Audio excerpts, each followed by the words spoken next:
Praise the lord. ఈరోజు వాక్య ధ్యానాంశంగా 51వ కీర్తన 17వ వచనం చదువుకుందాం. విరిగిన మనస్సే దేవునికి ఇష్టమైన బలులు.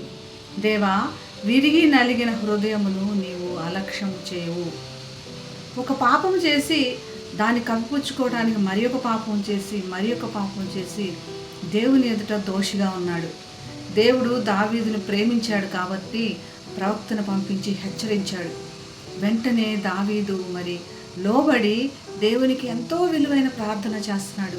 దేవా, నాకు పశ్చాత్తాపం వచ్చేటువంటి పరిస్థితి కూడా లేదు, క్షమాపణ దొరికేటువంటి పరిస్థితి కూడా లేదు, నాకు క్షమాపణ దయచేయవా, నా పాపం నేను ఒప్పుకుంటున్నాను, ఇంకొక పాపం చేసి నీకు చాలా దూరం అయ్యాను, నన్ను కరుణించు, నా అతిక్రమమును తుడిచివేయి, బాగా కడుగు, పవిత్రపరచు, నా పాపములు పరిహరించు అని ఇట్లాగ ఎన్నో రకాలుగా దేవుణ్ణి గోజాడుతున్నాడు.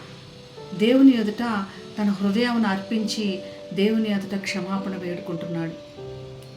దేవునికి అర్పణలు అర్పించటం అన్నది ఆనవాయితీ, దేవుడు కూడా చెప్పాడు.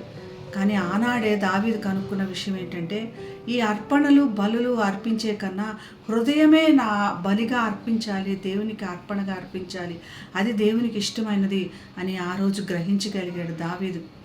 విరిగిపోయి పాపమును గ్రహించగలిగి ఇంకా గర్వమును తీసివేసి తగ్గించుకొని దేవుని దగ్గరకు వచ్చినటువంటి హృదయాన్ని దేవుడు ఎప్పుడూ అలక్ష్యం చేయడు.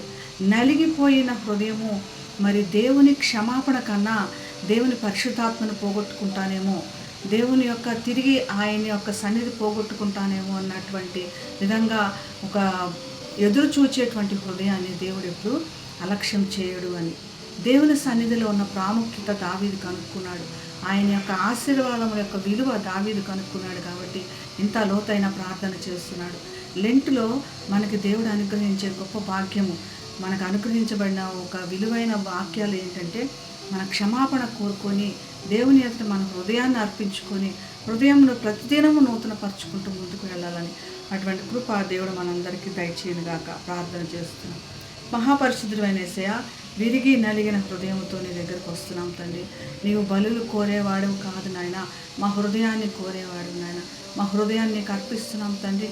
మా ప్రార్థనలు మా విజ్ఞాపనలు అంగీకరించి మమ్మల్ని పరిశుద్ధాత్మతో అభిషేకించి నింపి నడిపించమని యేసు నామమున ప్రార్థిస్తున్నాం తండ్రి. ఆమేన్. Have a blessed day. God bless you.